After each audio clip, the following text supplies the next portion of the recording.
All right, so CCR number 2 is what we want to work on for the next couple weeks. CCR number 2 is how does the author say it? Okay, so today we're going to focus on tone and mood.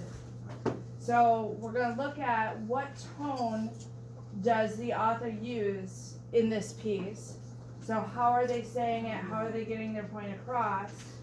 And then the mood is, how does that make the reader feel? What kind of mood is created through this text? Okay, so we pulled a excerpt from Trevor Noah's Born a Crime, and then we're going to do a read through. As we do a read through, if you can follow along with me on some of the active reading, that will help you with figuring out the tone and mood. That would be great. And I'll ask you some questions as we go. All right? So first let's look at that. Does everyone have one? Yeah. All right. Let's look at that first paragraph. And there's quite a bit in this first paragraph that we can discuss. So I grew up in a black family, in a black neighborhood, in a black country. I traveled to other black cities and black countries all over the black continent. And in all that time, I've yet to find a place where black people like cats. One of the biggest reasons for that, as we know in South Africa, is that only witches have cats, and all cats are witches. So as you read through that first paragraph, what do you notice? A lot of repetition of what? The word black. Black neighborhood, black country, black community, black family, right? So that tells you what, starting out?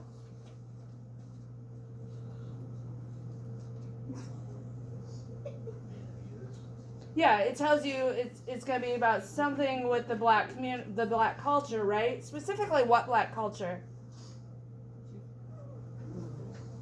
I circled it. South African, right? So as we go through, listen to how he says what he's going to tell you, the tone, the way he says it, okay?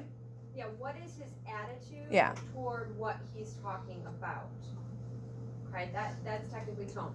Right. Not how Mrs. Smith says it, but basically what words is he using? How do you know how he feels about what he's talking about?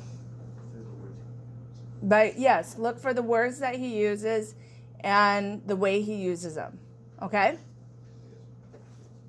There was a famous incident during an Orlando Patriots soccer match a few years ago. A cat got into the stadium and ran through the crowd and out onto the pitch in the middle of the game. A security guard, seeing that cat, did what any sensible black person would do.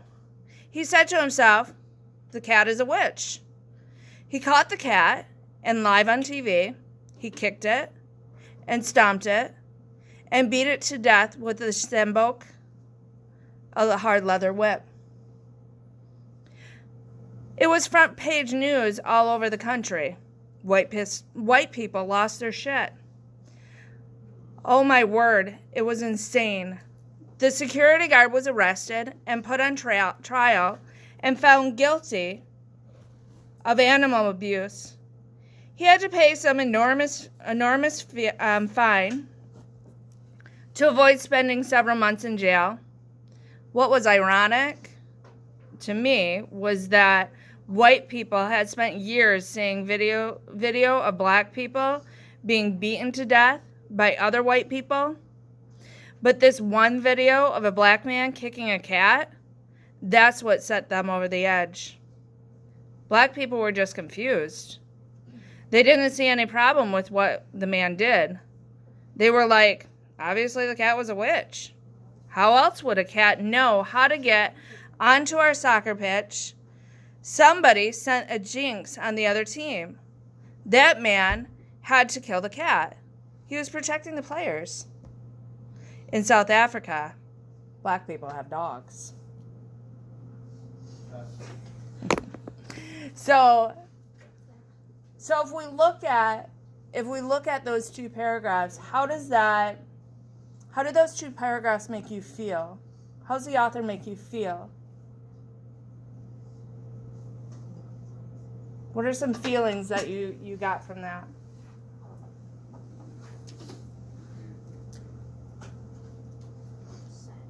Sad? Yeah. Okay. Confused? Why? Questioning? Okay. Anything else? Anger? Alright. How many of you like cats? Okay. How many of you like, well, I like cats, but I won't kill one? How many of you think this is first hour? I'm really tired. Okay. So as he's telling the story, let's talk a little bit about tone, a little bit of the attitude he has towards what happened. So what is his tone? What is his attitude that you feel as he tells this story? Frustration? Why do you think he was frustrated? Because he tells you how the video. Okay. Okay, he's frustrated with the fact that they get worked up over this, right? And then they're not worked up over the killing of black people. What else? It's live everywhere. It's live everywhere? Yeah. Well, how's that? I mean, he's telling us it's live everywhere, right? But how does he convey that message? Is he angry? Is he angry through this piece? Did I have an angry voice as I was reading this? No, right? There's no explanation points, right? There's no like strong angry words. It feels like he's doing what? He's just telling a story, right? So he's telling a story. How is he telling the story? Yeah. How does he tell that story?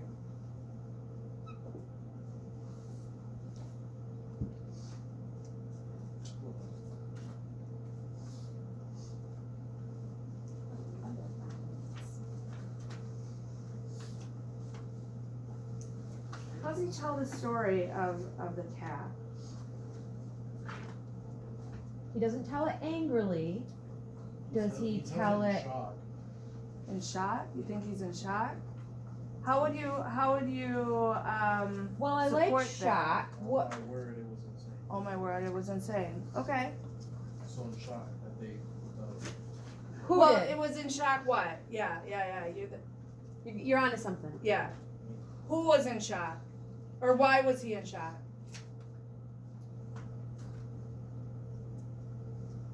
I think you said it, but because it's right here that you're using this example. Yeah. Oh my word, it was insane. What was insane? What did he say was insane? The killing of the cat? Did he say the killing of the cat was insane? The fact that the white people lost their shit. I didn't hear that. The fact that the white people lost their crap. Well, the fact that the white people were upset about it, Yeah. right? Like that's insane. I mean, obviously the cat was a witch. I mean, isn't that obvious to everybody, right? So, if you were to say the tone of this piece is.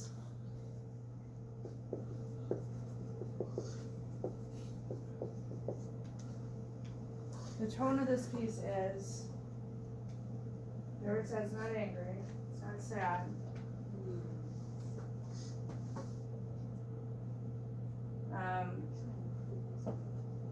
What was it?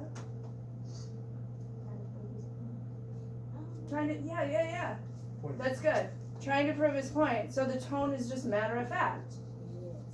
right? This is what happened. This is why it happened. There you go. Because that's what South African people believe. Black people, specifically, right? That's what South African black people believe. Matter of fact. Right. It's what any sensible black person would do. Yeah, like Beat the shit out of a cat. and you almost want to go, yeah, like that kind of gesture, like everyone knows that, right? So it's a matter of fact. Now the mood that it creates through his tone, through his matter of fact, like, well, that's what any sensible South African would have done. That mood that he creates from that is what?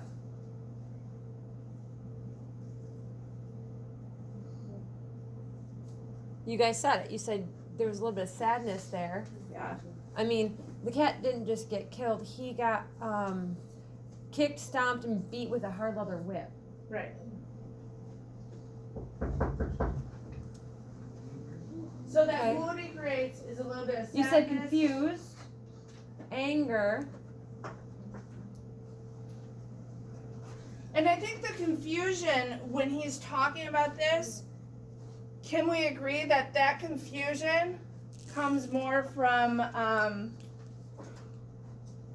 us being in America reading this and not understanding fully that culture? Because I'm more confused about how somebody could do that to a cat, not coming from South Africa, where I believe cats are witches, right? So overall, the tone and the mood sometimes will lead into that message as well, right? That message of, first of all, the message of right here. Oh, maybe it's down further? Yeah, it's down further. The message of they can watch on TV black people being killed on live TV, but they lose their shit over a cat. Well, Right. and there's some background knowledge there that maybe you guys don't have about the apartheid. The apartheid was related, I would say, to the 1800s slavery Yeah. during the Civil War. Like, maybe, but during the 1980s. So, he's saying, like, we couldn't watch things unless we watch them in movies that are acted out, right? But they get to watch things like that in the 1980s. TVs were around. So he's saying the white people in his country got to watch slavery in live action on their TVs on purpose, but they lose their shit over a cat. That's what he's saying. So when you're reading through a piece, you want to pay attention to how the author is saying it. You want to pay attention to what mood that creates. And I think that you guys did a great job on picking out some examples of what created that mood, that confusion, that sadness, and what created that tone of how he said it. Because you need to use examples from the text to get your full points on question number 2. Oh, hey, you can pack up now. Yeah, no In problem. class. No, Go yeah. for it.